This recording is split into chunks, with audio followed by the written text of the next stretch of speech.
wannan shine wanda ya je maulidi jiya yau ya gurin aiki yake an san kwali yawa maulidi ba maulidi hey Assalamu alaikum warahmatullahi ta'ala barakatuhu. Dan uwa yanzu na wannan bidiyo wanda wallahi tallahi billahi alazim ya daga mun hankali. Wannan yaro saboda ya je zagayen maulidi, zagayen da aka yi ina jin kuma a Kano ne. A Kano ne saboda ya je zagayen maulidi da murna akan aihuwar Annabi Muhammadu sallallahu alaihi wasallam. Shine wai ubangidansa wanda yake koya masa aikin ma na menene sunan abun aikin kanikanci, aikin gareji, shine suke dukansa har suna ɗauka suna tura wa duniya bayan sun dake sa dan su nuna wa duniya su din matsiyata ne sai suka ɗauka suka sa a duniya. Laifinsa ya je zagaye da murnan aihuwar Annabi Muhammadu. To ni wannan bidiyo kawai zan bada sanarwa ne. Idan iyayen wannan yaro sun yadda a nemo mana su zamu yi zama da su. Zamu yi zama da su, zaman da zamu yi da su shine wannan yaro zamu cire shi dama ya kankanta a ce yanzu ya fara sana'a. Karatu zai yi. Wallahi mu masoya manzon Allah zamu dauki nauyin karatunsa tun daga primary har jami'a. Idan sun yadda, idan iyayensa sun yadda a nemo mana su. Zai ga soyayyar Annabi wallahi za ta masa rana.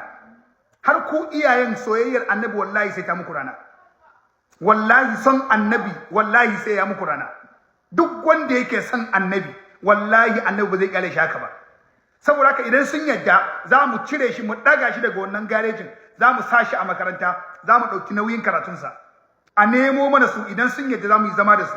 Za mu ɗauki kuma abin da suke zaton yaron zai rika samu yana basu, mu a wata za mu yi tsada da su, za mu rika basu wannan kuɗin. Wannan zamu yi ne saboda arzikin Annabi Muhammadu, zamu yi ne saboda albarkan Annabi Muhammadu, zamu yi ne saboda murnan aihuwar Annabi Muhammadu. Amma abun bakin ciki, abun takaici, musulmi a Kano kuna dukan yaro sannan kuna sawa duniya kuna dariya, kuna cewa ya je wajen maulidi ya dawo ana dukansa. Ana irin wannan haukan yanzu. Kuna dukansa sannan kun sa a duniya a gani. Albarkan Annabi Muhammadu sai kun dawo karkashin wannan yaro. Albarkan Annabi Muhammadu sai kun dawo karkashin wannan yaro. Da albarkan Annabi Muhammadu sai kun dawo wataran sai kun zo wajensa neman alfarma, kuma sai ya muku alfarman Annabi Muhammadu. Saboda haka ni sanarwa kawai zan bada, idan iyayensa sun yadda mu am gaya mana za mu ɗauki nauyin karatunsa daga farko har ƙarshe. Za mu sa shi a makaranta, zai koma makaranta, zai bar maganar garejin, karatu kawai zai focusing akan karatu ne ba neman kuɗi ba. Dama wannan ai yayi kankanta ma da a buɗe masa ido da neman kuɗi. Karatu ya kamata, to za mu sa shi a karatu tun daga primary idan a primary yake, idan ku a secondary yake za mu ɗauki nauyin karatunsa har jami'a. Albarkan Annabi Muhammadu mu a nemo mana shi. Abin ya taɓa mun zuciya, ya mun zafi.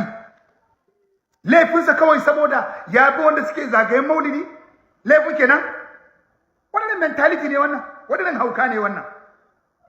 Kuma an ɗauka an sa a duniya, ana dariya, ana izgili da shi. Wai duk kuna so ku daƙile kar a yi maulidi. Kuma ko abin da ya faru a wannan lokaci, a wannan zamani, a wannan maulidin da aka yi na manzon Allah sallallahu alaihi wasallam bai zama ku ishara ba? Ku ba ku ganin maulidin Annabi kullun ci gaba yake yi? Abin da aka yi wannan shekara mai zuwa ninkatar ake yi? Duk bai ishe ku, bai zama ku ishara ba. Da duka ne, da dukan yara ne. Soyayyar Annabi aya zuciya yake. Yaro ka kwantar da hankalinka. Bilal wanda yake kira manzo Allah sallallahu alaihi wasallam haka aka masa. A sa yara suna jansha, a zuwa shimfiɗa da shi a rana ana dukansa, ana gana masa azaba wai dan ya ce baya san Annabi. Amma ya ai san Annabi a zuciya yake. San Annabi a zuciya yake. Garejin banza, garejin wofi, ana maganan Annabi Muhammadu. So idan iyayensa sun yadda, in ma dai su din ma idan iyayen nasa mutanen kirki ne, to ga goran gayyata mun ba su. Dan naka yaro na koya mai aiki sai aka ma dukansa a wani dalili? A wani dalili?